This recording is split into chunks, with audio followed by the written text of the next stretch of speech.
బ్రాహ్మణులపై అనుచిత వ్యాఖ్యలు చేసిన తుంగతుర్తి ఎమ్మెల్యే మందుల సామెల్ను బర్తరఫ్ చేయాలని డిమాండ్ చేస్తూ రాజన్న సిరిసిల్ల జిల్లా వేములవాడ పట్టణంలోని శంకర్ మఠం నుండి అంబేద్కర్ చౌరస్తా వరకు స్థానిక బ్రాహ్మణ సంఘం ఆధ్వర్యంలో భారీ ర్యాలీ నిర్వహించారు. అనంతరం ట్రస్ట్ అధ్యక్షులు ప్రతాప రామకృష్ణ మాట్లాడుతూ హిందువులపై వేదాలపై వేద మంత్రాలపై అనుచిత వ్యాఖ్యలు చేసిన ఎమ్మెల్యేను వెంటనే పదవి నుండి తొలగించాలని డిమాండ్ చేశారు. హిందువుల మనోభావాలు దెబ్బతీసే విధంగా మాట్లాడిన ఎమ్మెల్యే హిందూ సమాజానికి బ్రాహ్మణ సమాజానికి బహిరంగ క్షమాపణ చెప్పాలని డిమాండ్ చేశారు.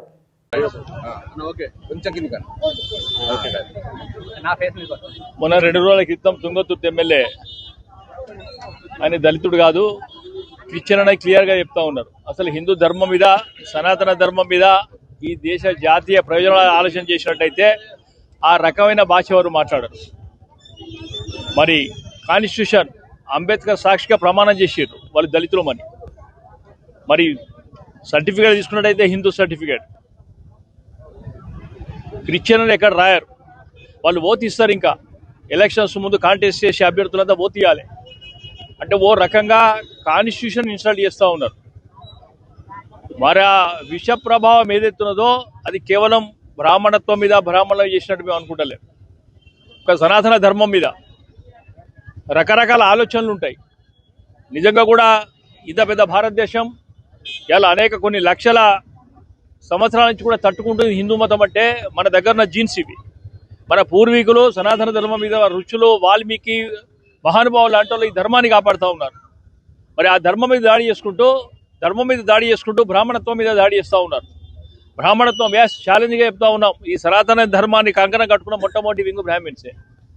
దేశ రక్షణ కోసం సైనికులు ఏ రకంగా అవసరమో ఈ రక్షణ కోసం, సనాతన ధర్మం కోసం అనేక రకాలుగా ఈరోజు కూడా పిల్లలు ఇస్తారని తెలుసు కూడా వేదాలు నేర్చుకుంటా ఉన్నారు, ఉపనిషత్తులు నేర్చుకుంటా ఉన్నారు, పూజలు చేస్తూ ఉన్నారు. మరి ధర్మం కోసం చేస్తూ ఉన్నారు. బతకలేక కాదు, మాడిఫై చేయలేక కాదు, అప్గ్రేడ్ కాలేక కాదు. మరి అన్నింటి కూడా ఆలోచన చేసుకోవాలని మేము డిమాండ్ చేస్తూ ఉన్నాం. ఖచ్చితంగా కూడా ఎమ్మెల్యేషిప్ నుంచి వారిని సస్పెండ్ చేయాలి. మరి కాంగ్రెస్ పార్టీ దీనికి జవాబుదారీ కాదని చెప్తా ఉన్నాం. సూడో సెక్యులరిజం పేరు మీద హిందూ ధర్మం మీద దాడి, దేవాలయాల మీద దాడి, అర్చకుల మీద దాడి, దేవాదాయ శాఖల ఉద్యోగులు ఎవరైతే ఉన్నారో వాళ్ళు కూడా బ్రాహ్మణ వ్యతిరేకులుగా తయారవుతూ ఉన్నారు. మరి వీటన్నిటి కూడా ఆలోచించి దయచేసి కూడా మిగతా కులాలకు సంబంధం లేనిది బ్రాహ్మణత్వం.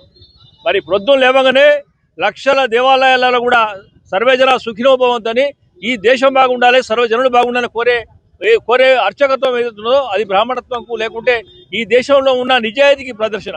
మరి ఒకవేళ చర్చిలలో ఏం జరుగుతూ ఉంది, మసీదులలో ఏం జరుగుతుందో ఒకసారి ఆలోచన చేయండి.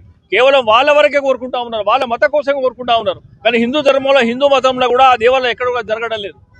మనం అందరి కోసం కోరుతా ఉన్నాం కనుక మరొకసారి కాంగ్రెస్ పార్టీ డిమాండ్ చేస్తూ ఉన్నాం. మరి వీటిలో మీ ప్రమేయం లేదా?